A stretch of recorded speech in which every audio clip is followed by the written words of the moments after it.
মঙ্গলখালীর নৃশংস হত্যাকাণ্ড ও শোকার্ত পরিবারের আহাজারি। ত্রিপুরার ধর্মনগর মহকুমার মঙ্গলখালী আজ এক উত্তপ্ত রণক্ষেত্রে পরিণত হয়েছে। খালিদ আহমেদ নামক এক যুবকের নৃশংস হত্যাকাণ্ডের প্রতিবাদে আজ সকাল থেকেই রাস্তায় নামে উত্তেজিত জনতা ও নিহতের পরিবার। শোক আর ক্ষোভে যখন পুরো এলাকা স্তব্ধ, তখনই জ্ঞান হারিয়ে মাটিতে লুটিয়ে পড়েন নিহতের মা আনোয়ারা বেগম। তড়িঘড়ি তাকে উদ্ধার করে নিয়ে যাওয়া হয় ধর্মনগর জেলা হাসপাতালে। হাসপাতালের বিছানায় শুয়েই তিনি জানালেন তাঁর উপর আসা সাম্প্রতিক প্রাণনাশের হুমকির কথা। মঙ্গলখালীতে জুনায়েদ হত্যাকাণ্ডের ঘটনায় আজ বিচারের দাবিতে পথ অবরোধে সামিল হন স্থানীয়রা, কিন্তু শোকের ভার সইতে পারেননি নিহতের মা আনোয়ারা বেগম।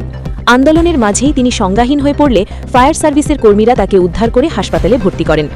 হাসপাতালে শুয়ে আনোয়ারা বেগম যা জানালেন তা রীতিমতো শিউরে ওঠার মতো। তার অভিযোগ, জুনায়েদকে হারানোর শোক কাটতে না কাটতেই এবার তার নাতিকেও খুনের হুমকি দেওয়া হচ্ছে। একটি সন্তান হারানোর পর যখন পুরো পরিবারটি নিরাপত্তাহীনতায় ভুগছে, তখন প্রশাসনের ভূমিকা নিয়ে উঠছে বড় প্রশ্ন। এলাকার পরিস্থিতি এখনও থমথমে। মঙ্গলখালীর এই ঘটনায় শেষ পর্যন্ত দোষীরা কি দৃষ্টান্তমূলক শাস্তি পাবে? উত্তরের অপেক্ষায় ত্রিপুরার সাধারণ মানুষ।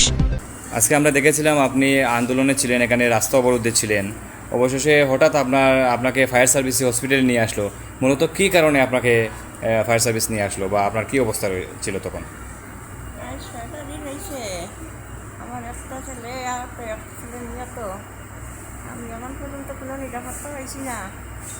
আর আজকে একটা মোবাইলে ফোন আইছে, আমার নিয়ে দিছে একটা সবজি বনা আসলাম।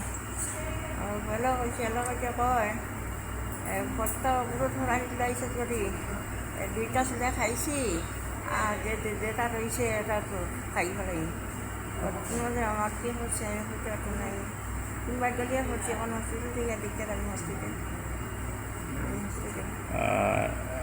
মানে আপনার ছেলে মারা গেছে, মানে যে একটা মারা গেছে, একটা মেডিকেল, মানে ওই ছেলেকে আবার মারার লাগে, মানে আপনারা কইছে, মানে হুমকি দিছে? কে হুমকি দিছে? এই সাদ্দাম জিগাইছে তুমি তাকে হয়েছে, আমি সাদ্দাম আর সাবির আর লগে এই ওটা যুগের নাম তারা আবার পর কালকে হলো আমার নাতির মোবাইলও মারিয়া হুমকিদের, আমার নাতি লাগে তার, আবার হে হুমকিদের আমার দুইটা ছেলে খাইয়া আবার হুমকিদের হ্যাঁ। আমি এখানেও আবার কোনো নিরাপত্তা হয়েছি নাই, সরকার দিনেছে এই তা না কোনো আসামি ধরেন না, কিচ্ছু করেন না, আমি নিরাপত্তা হয়েছি না। এই কারণে আপনাকে হসপিটালে আনা হয়েছে? আমি এখানে কিনা পড়ছি কিনা আমি করতে পারতো না, আমি এখানে আই এখন হসপিটাল দিতে পারি। এখন আপনার অবস্থা কীরকম? এখন তো মাথায় কিতা করে, বুকুর মাঝে কিতা করে, আর শরীরে খালে কাঁপতেছে।